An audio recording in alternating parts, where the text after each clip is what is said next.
Este é o podcast Listen to Industry, uma produção do CTCV com o Compete 2030, Portugal 2030 e fundos europeus no âmbito das ações coletivas.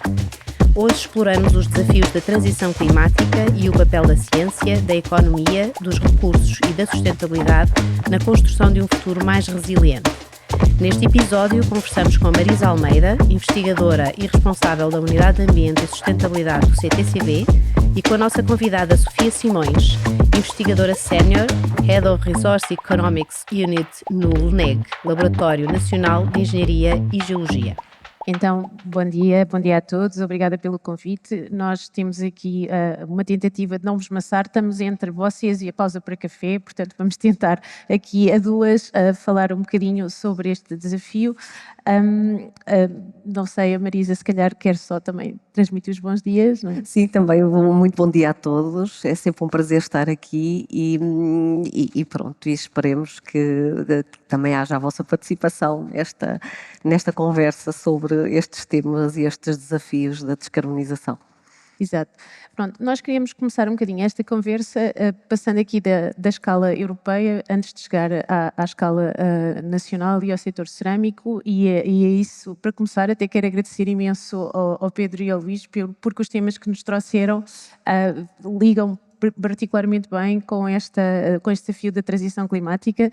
Aliás, os dois tocaram numa série de pontos que são muito importantes para a transição climática. E, portanto, quando pensamos aqui num enquadramento à escala europeia deste desafio da transição climática, não sei se aperceberam, mas entre os anos de 2019 e 2024, e aliás ainda continua, temos assistido a um turbilhão, eu chamo-lhe mesmo um turbilhão de iniciativas legislativas à escala europeia. Houve uma sucessão de pacotes legislativos com nomes apelativos, e passo a citar o Green Deal.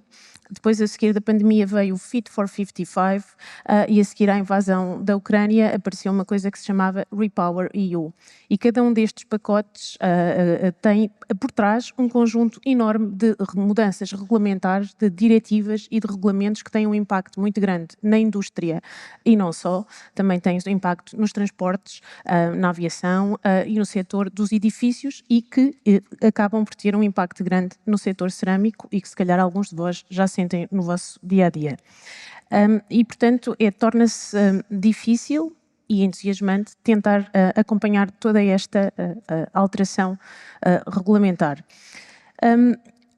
Em contraponto, a meta da neutralidade climática na Europa, apesar de alguns soluços e sobressaltos, não está em causa. Não sei, todos nós com certeza vamos lendo notícias, estamos com atenção ao que se vai passando do outro lado do Atlântico, temos a sensação de que tem havido alguma desaceleração em algumas ambições ambientais e climáticas, em alguns contextos, mas aqui na Europa, ainda a semana passada, não sei se sabem, foi votado no Parlamento Europeu a meta climática para 2040.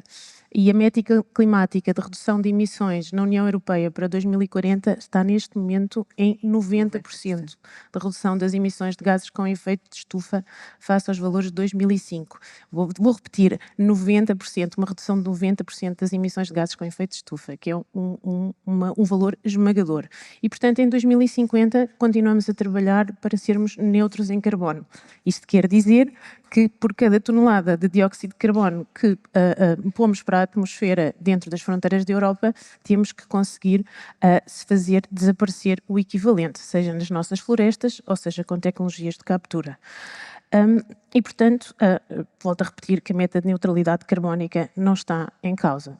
Conforme já todos nós sabemos, a indústria tem um papel importante a desempenhar e, para pôr aqui as coisas em contexto, na Europa a indústria representa 20% das emissões de gases com efeito de estufa. Aqui em Portugal representa 26% das emissões de gases com efeito de estufa. Isto porque a nossa indústria é uma indústria muito intensiva em energia, e também tem emissões ditas de processo. Ou seja, mesmo que fosse 100% renovável, continuávamos a ter emissões, que é o meu caso da indústria cerâmica. Temos também setores da indústria que são muito difíceis de reduzir emissões, é o caso do cimento, do aço, da química e, em alguma medida, o setor cerâmico. E, portanto, tem estado a haver muito trabalho já há décadas e, em particular, nos últimos anos, à escala europeia, com os vários setores industriais a posicionarem-se e a desenvolverem roteiros de neutralidade carbónica, que aqui em Portugal também há, e a Marisa vai falar sobre isso. E há, e se calhar conhecem, um roteiro de neutralidade carbónica europeu para o setor da cerâmica. O que é que esses roteiros dizem de uma maneira muito simplificada? Dizem que se temos que apostar em gases renováveis, substituir os nossos combustíveis por gases renováveis. O que é isto? Os gases renováveis, hidrogênio verde e biometano, que é gás natural que vem de outra fonte.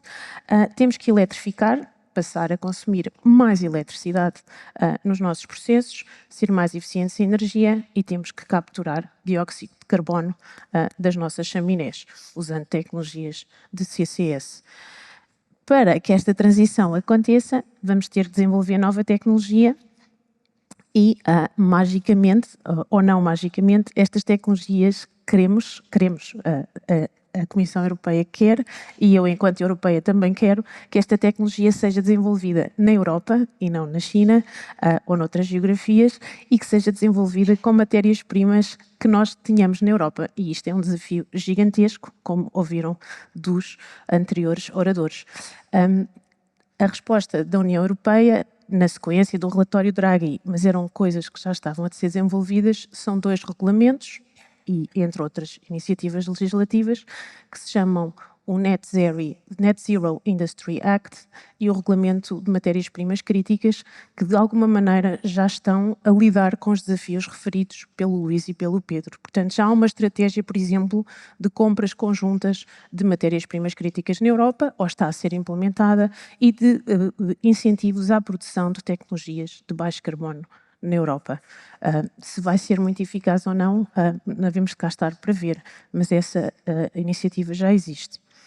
Outra questão que é super importante, não é? E que todos nós queremos mesmo saber como é que vamos conseguir vencer esse desafio é, nós estamos no mercado mundial, há uma economia globalizada, então como é que vamos garantir que nesta corrida à descarbonização os nossos produtos de baixo carbono, produzidos aqui na Europa com muito esforço e se calhar a um custo mais elevado, vão competir com produtos se calhar mais intensivos em carbono que vêm de outras geografias e que se calhar são mais baratos.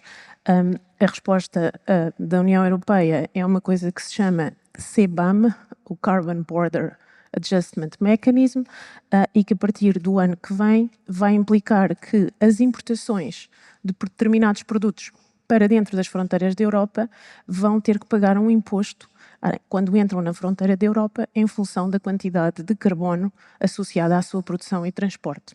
Neste momento só se aplicam ao cimento, ao aço e aos fertilizantes e mais alguns produtos, mas é possível que venha a ser expandido para outros produtos, incluindo a cerâmica, sendo que isto nem sempre é consensual e a Marisa já me vai falar sobre isso. Saindo aqui do mundo europeu e entrando em Portugal, que é onde nós estamos, eu se calhar gostava de deixar como porta de entrada para a escala nacional o desenvolvimento de outras abordagens legislativas neste turbilhão europeu e em particular a revisão de uma nova diretiva, uma diretiva que já existia, mas que foi revista o ano passado, que é a Diretiva do Desempenho Energético dos Edifícios, e que nos diz que a partir até 2030 todos os novos edifícios vão ter que contabilizar todas as emissões do carbono contido no edifício. O que é que isto quer dizer? Que um arquiteto, um construtor civil, o responsável pelo edifício, quando construir um edifício, vai ter que contabilizar todo o carbono, o dióxido de carbono que está associado ao edifício, incluindo os materiais de construção que lá estão. E, portanto, isto vai incentivar, e se calhar criar uma grande dor de cabeça, à procura de materiais de construção de baixo carbono. Estou a pensar na cerâmica estrutural. E com isto, eu acho que o setor cerâmico em Portugal tem enormes desafios.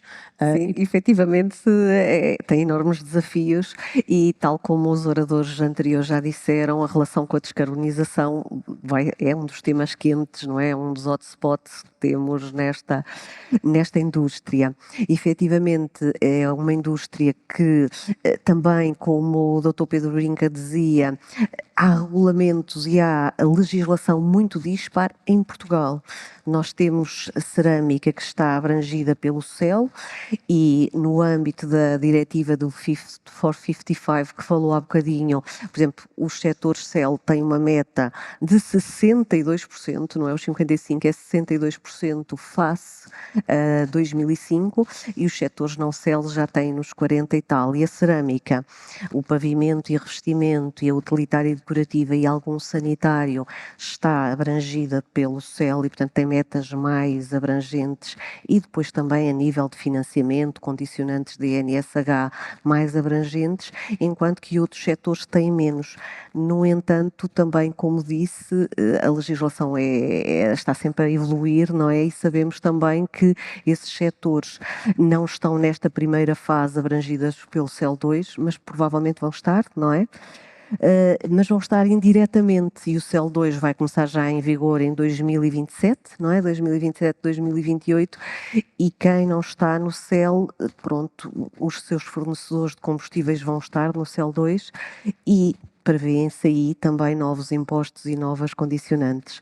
Há bocadinho também mencionou a representatividade. A nível da cerâmica, a nível da Europa, ela representa mais ou menos, falou na indústria no global 26, não é? 20 e poucos. A indústria a nível europeu representa 1%, apesar de ser um setor intensivo e evidentemente, quer o doutor Marcos dos Santos, quer o engenheiro Jorge Vieira já nos falaram, portanto, da intensividade e principalmente do âmbito 1, não é? Dos fornos e de serem extremamente dependentes de combustíveis fósseis. Portanto, na Europa representamos 1% e em Portugal representamos 3% em termos da indústria CEL. E o que é que isto significa em termos concretos? Em termos concretos, a indústria cerâmica é uma indústria tradicional do setor português, tradicional e, portanto, muito ubíquo, é um material muito utilizado. Em termos de volume, também temos um volume de exportações muito significativo, quase 1.400.000, dependendo dos dados, em termos de volumes de negócios, 1.400.000 milhões de euros. Em termos de setor, ele emprega, há bocadinho também estávamos a ver, também com os oradores anteriores, aqui no setor cerâmico, mais de 18.000 pessoas, trabalhadores, e, portanto, só diretos, também depois temos o efeito cumulativo da cadeia à montante nas matérias-primas e ajudante, construção civil, mas utilitária e decorativa, decoração, habitat em geral, e efetivamente, em termos de carbono, as reduções também já são muito significativas. Nós, em 2005, também emitíamos 1.227.000 toneladas de CO2, portanto 1,2 bilhões de toneladas de CO2. Atualmente, em 2023, 2024, estamos ali nas 523.000 toneladas de CO2. Ou seja, em 2005 emitíamos tanto como uma Simpor da Alhandra, atualmente emitimos tanto como uma Simpor, mas aqui ao nosso lado, aqui de Sozelas. Portanto, pronto, e comparando com outros setores como o vidro, como já falou há bocadinho, e mesmo a siderurgia nacional, somos menores em termos de dimensão, mas efetivamente é uma questão que temos que resolver e que estamos aqui, e o setor também tem feito esforços. Obviamente que estas reduções não são só pela eficiência energética e pela mudança que houve, não é? Portanto, nós tínhamos ainda combustíveis em 2005, ainda tínhamos alguma penetração do fuel, tínhamos um coque de petróleo muito forte na estrutural. Atualmente temos uma biomassa, não é? E temos o gás natural nos outros subsetores, assim, de uma forma muito macro. os combustíveis principais, mas pronto, continua a ser um problema.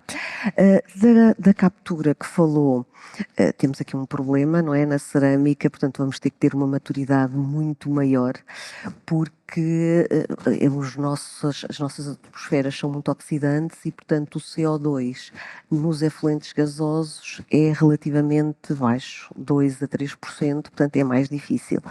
O CBAM, pois é um bocadinho tricky, é um assunto um bocadinho maroto, porque por um lado a filosofia geral de ter um imposto para outros produtos que vêm do exterior, por um lado é uma filosofia que se quer, por outro sabemos que a contramedalha principalmente para os setores CEL, é não terem licenças atribuídas gratuitas ou a sua percentagem ser muito mais reduzida. E por isso a própria Federação, a Ceramiuni, pronto, tem muitas reservas quanto à implementação do CBAM.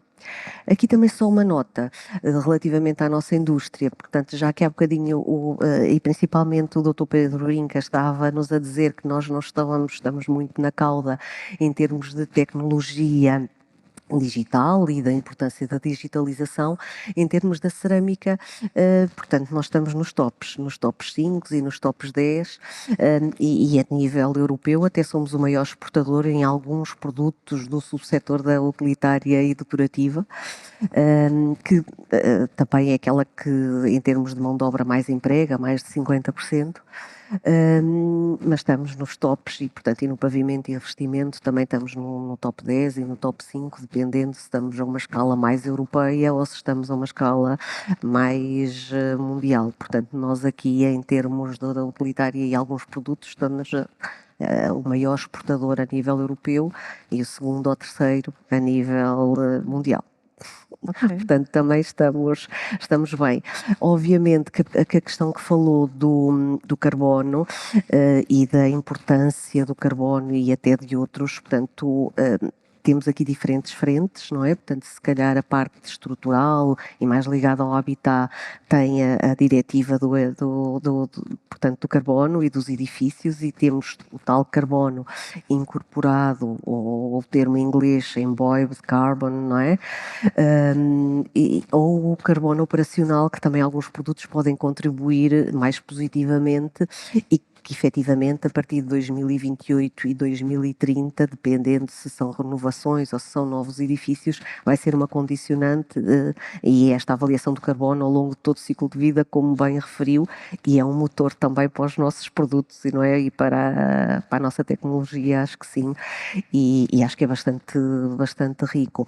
Para todos os outros produtos que não são assim, também temos a diretiva do ecodesign, e esta diretiva do ecodesign, do passaporte digital, também com timings e com timings que às vezes pensamos que são alargados, mas é já daqui a 5 anos, não é? E a 5 anos é já amanhã, em que vamos ter que também espelhar e não só o carbono, mas também outras categorias de impacto ambiental e que contribuem para a sustentabilidade num global, a acidificação, eutrofização, porque às vezes parece que nos concentramos muito no carbono, mas pronto, ali os passaportes e o novo regulamento dos produtos da construção também com as DOPS, não é? Com as declarações de conformidade também mais alargadas, também para outros problemas que também temos no planeta.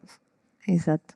Pois, e este esforço da cerâmica contribui para um esforço que é nacional, não é? É o esforço da cerâmica,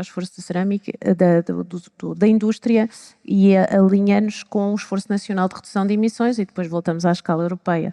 Portanto, nós temos este esforço todo, alinha-se com uma coisa que é o Plano Nacional de Energia e Clima, que estabelece metas de redução de emissões de gases de efeito de estufa para 2030 e que depois, basicamente, é um instrumento em que nós todos temos que usar, nós todos os 27 Estados-membros, para garantir que as metas de neutralidade carbónica e de redução de emissões da Europa são cumpridas. E aqui uma nota que é, em princípio, se não cumprirmos com estas metas nacionais de redução de emissões de gases de efeito de estufa, pode estar em causa, e isto ainda a confirmar, a atribuição de fundos de desenvolvimento regionais. Até agora, não cumprir com as metas de redução de gases de efeito de estufa era uma coisa importante, mas está em cima da mesa, se não se cumprir cumprirem com metas de redução de emissões de gases de efeito de estufa, a atribuição de fundos de desenvolvimento regional, que é uma coisa que penso que para todos nós traz uma importância significativa. Só para pôr em perspectiva este esforço grande da cerâmica e de todos os setores, nós à escala nacional o que nos estamos a comprometer é reduzir as nossas emissões até 2030 em 55%. Face a 1990. Lembrem-se que à escala da Europa queremos chegar a 2040 com uma redução de 90%. E, portanto, neste Plano Nacional de Energia e Clima, para lá chegar, o que nós dizemos e que nos comprometemos oficialmente com a Comissão Europeia é que, para fazer esta redução, vamos consumir energia renovável e dizemos que em 2030 51% do nosso consumo final bruto de energia vai ser satisfeito com energia renovável. Isto só por si é um número, mas posso-vos dizer que aquilo que nós estamos a consumir atualmente de energia renovável é 35%. Portanto, de agora até 2030 temos que chegar, ou de 2022 até 2030 temos que ir de 35% para 51% renováveis. E estas renováveis, isto inclui eletricidade renovável, mas também calor renovável e renováveis nos transportes, que é um grande desafio. Estamos a dizer no Plano Nacional de Energia e Clima, e a cerâmica consome também eletricidade, que em 2030 93% da eletricidade gerada em Portugal vai ser renovável. Isto é um desafio bastante grande, sendo que, e aqui permitam-me partilhar com vocês o meu orgulho nacional, eu não sou de Benfica, mas nós em Portugal somos muito bons, não é só no futebol, nós somos muito bons em eletricidade renovável, somos dos melhores do mundo a gerir a eletricidade renovável e, portanto, nós neste momento estamos a produzir sensivelmente 60% da nossa eletricidade é renovável, muda de ano para ano, mas de 60% a 93% de eletricidade renovável consistentemente no ano todo é um grande desafio, mas é isto que nós estamos a dizer que vamos conseguir fazer. Portanto, depois daqui até 2050 chegarmos à neutralidade carbónica, que é a obrigação, é o compromisso legal que nós temos na Lei de Bases do Clima, ainda é um desafio bastante grande e vai implicar uma substituição tecnológica enorme, mesmo uma coisa que eu só não digo que é sem precedentes, porque eu ainda me lembro de quando entrou o gás natural em Portugal e não havia gás natural e, portanto, na década de 90, se não estou enganada, houve uma substituição tecnológica sem precedentes no setor da cerâmica, quando entrou o gás natural no setor da cerâmica, correto? Sim, também foi uma grande adaptação e portanto, foi mais finais da década de 90 e princípios ali de 2000, mas também foi uma grande adesão e é um combustível pronto, bastante limpo, não é? E houve uma série de melhorias até em termos de desempenho ambiental, não é? Portanto, o que a gente agora quer fazer para chegar a esta nova neutralidade carbónica é fazer uma outra enorme escala de substituição tecnológica, mas desta vez para o hidrogénio, para o biometano, para a biomassa, para a eletrificação, enfim, as trajetórias que vocês estudaram. Sim, nós no roteiro do carbono, já no Ceramic Low Carbon, já fizemos uma série de projeções e se calhar até passava aqui um bocadinho, porque também sei que a engenheira Sofia esteve muito envolvida no roteiro da neutralidade carbónica e nos outros planos portanto, trabalha muito nestas matérias. Nós, em termos de necessidades de biometano para 2030 e para descarbonizarmos, precisamos de qualquer coisa como 5 a 6.500 terajoules, 10 levantado a 12, não é? Como sabem, para 2040 entre 6.000 e 8.500 e para 2050 entre 7.000 a 9.500. De hidrogénio verde entre 500 a 1.000, depois entre 1.000 e 3.500 e até 2050 qualquer coisa como 5.000. Portanto, nós para 2030 precisamos logo ali, convertendo estas terajoules em terawatts-hora, quase ali entre 1,5 a 2 terawatts. Nós sabemos que o plano do biometano tem 2,7. ou seja, para todos, não é? Para habitações, para nós, para a sociedade, para todos os outros. Portanto, achamos que realmente é um passo grande e positivo, mas completamente insuficiente para cobrir as necessidades de todos os setores industriais e particularmente aqui o nosso querido da cerâmica, não é? Portanto, acaba por ser bom, mas pronto, um primeiro passo. Depois também sabemos que em termos da sustentabilidade nós teremos 3 grandes pilares, não é? Portanto, o ambiental, o social e o económico, e que o económico vai fazer toda a diferença, não é? Os preços e a competitividade, quer do biometano, quer do hidrogênio, vão ser pronto, bastante relevantes. Aqui em termos também da própria biomassa, nós estamos a consumir qualquer coisa e projetamos também qualquer coisa como 1500 portanto 1500 terajoules a 1800, 1900 de biomassa, e 1500 são aquelas que já atualmente o setor está a consumir, nomeadamente no fabrico do tijolo. E será isto suficiente? Será isto suficiente também para todos?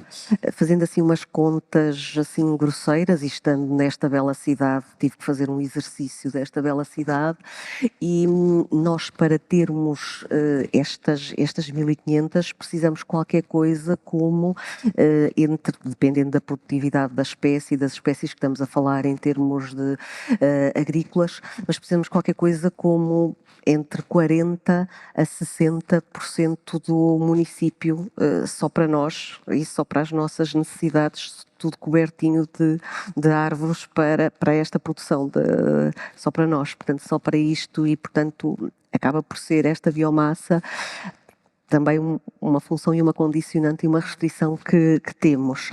E não estou a falar de exercícios de pirólise e de produzir o gás, estou a falar de utilização direta, tal como está a ser e a ocorrer já agora. E, portanto, não sei se não temos que ter, portanto, nós vamos ter que conjugar tudo, não é? O caminho vai ser a eletrificação, mas a eletrificação atualmente, o que nós temos e os dados que temos é também, e mais uma vez por estarmos aqui em Coimbra, as necessidades que nós temos seriam para as habitações de Coimbra 2 anos, portanto 2 também 2 terawatts, e nós por ano aqui em Coimbra as habitações, qualquer coisa como 1 tera mais ou menos, 1 terawatt ano, e portanto para nós precisamos de 2, não é? E se ainda quiséssemos descarbonizar e eletrificar, e que alguns subsetores têm mais apetência que outros, temos algumas dificuldades na eletrificação, em termos de redução e em termos de... Temos atmosferas particularmente oxidantes, mas também temos algumas fases em que era necessário redução em alguns produtos. Além de alguns problemas que temos tecnológicos, também de infraestrutura, também nos parece que ainda está atrasada, não é? E o plano do biometano e as infraestruturas necessárias, se calhar, também é necessário também ainda um esforço talvez um bocadinho maior de toda a infraestrutura do Estado e pronto, do mote até das jornadas juntos fazemos mais e melhor, não é? Sim. Sim, pois que eu posso contrapor foi que quando tivemos a trabalhar no Plano Nacional de Energia e Clima e no roteiro de neutralidade carbónica, uma das coisas que percebemos, a primeira mensagem, não é fácil, acho que ninguém estava a pensar que fosse fácil reduzir as emissões desta maneira, e uma das mensagens também com aquilo que a Marisa está a dizer é: não há biometano que chegue para todos. Pronto, Não. juntos é mais fácil, é verdade, mas com aquilo que sabemos, com o conhecimento que temos à data, não há potencial de biomassa e de biometano em Portugal que chegue para toda a economia portuguesa fazer a descarbonização que, como nós achamos que, neste momento achamos que vai ser feita. Qual é que é a solução? Temos que importar. temos que importar biomassa, biometano e mais, temos que importar resíduos gordurosos para produzir biocombustíveis, para os nossos carros poderem andar com combustíveis sintéticos, os nossos carros e os nossos caminhões. Temos que produzir hidrogênio, é por isso que temos que produzir hidrogênio, porque não temos matérias-primas de base biológica suficiente. Essa é uma das razões, porque quando começamos a tentar montar a máquina, não temos nem biomassa, nem bioenergia que chegue no nosso país, que é pequenino. Não temos. Não estudamos, isso é verdade. Há coisas que ainda podemos estudar mais. Não E em termos da biomassa, pois, e em termos da biomassa, pronto, os custos têm disparado, não é? O setor da estrutural e particularmente quem o utiliza no fabrico de tijolo e a bobadilha queixa-se em que desde 2005 até agora, exponencialmente, mais de 30 vezes o preço que aumentou, não é? Portanto, em 2005 era viável, não é? E até foi atrativo, atualmente está a ser muito, não é? Há muita competição, não é? Exatamente. Portanto, aquilo que nós conseguimos perceber à escala nacional é que temos que importar biomassa, temos que importar biometano, temos que importar, usamos tudo o que temos em Portugal, temos que importar biocombustíveis já produzidos externamente e resíduos para produzir cá em Portugal, em biorefinarias, combustíveis para os nossos transportes.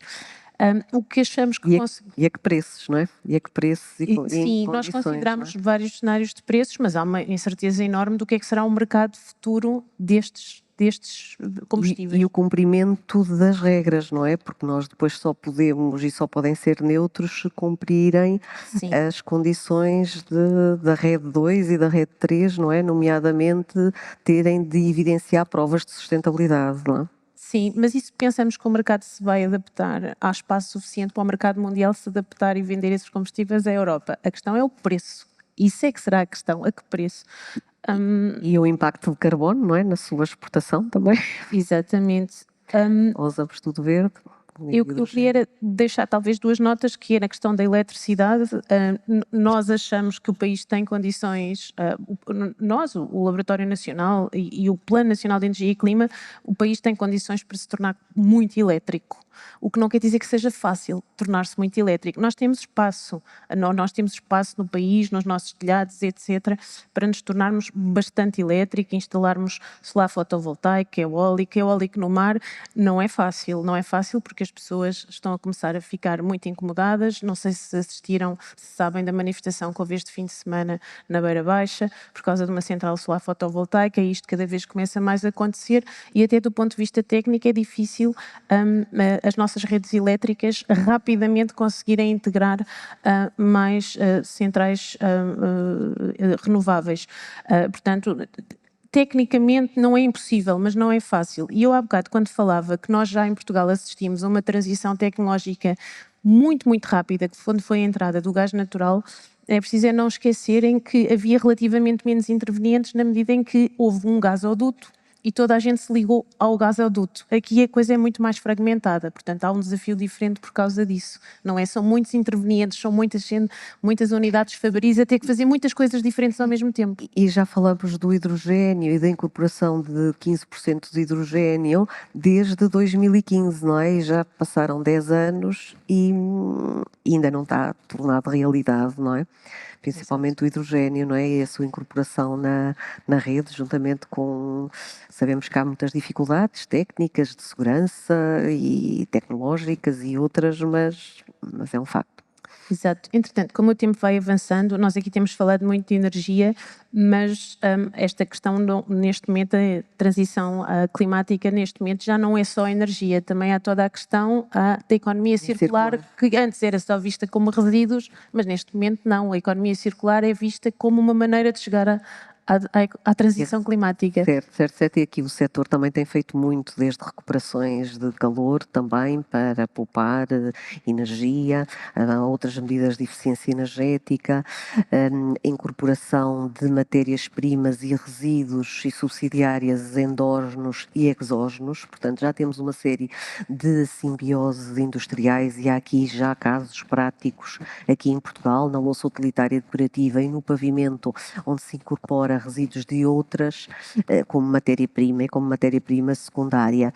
Pena é que, em termos de incentivos fiscais, não sejam os melhores, não é? E, portanto, não haja o verdadeiro incentivo, não é? Portanto, aqui a legislação de ambiente está sempre muito virada para as penalizações e pouco para incentivos a esta circularidade, e depois debatem-se com questões legais também fortes nesta parte, que se calhar também vão ter que ser um bocadinho aliviadas e aligeiradas, não é? Portanto, a cerâmica está fortemente comprometida com a sustentabilidade e com a transição energética, mas creio que falta, tem uma série de desafios, como falámos, não é? Portanto, desde as infraestruturas, aos próprios incentivos, à ideia, à capacitação. Os oradores, os dois anteriores, também já focaram estes aspectos muito bem. Portanto, aqui novas tecnologias, a oxicombustão, novos combustíveis, o hidrogênio, o syngas.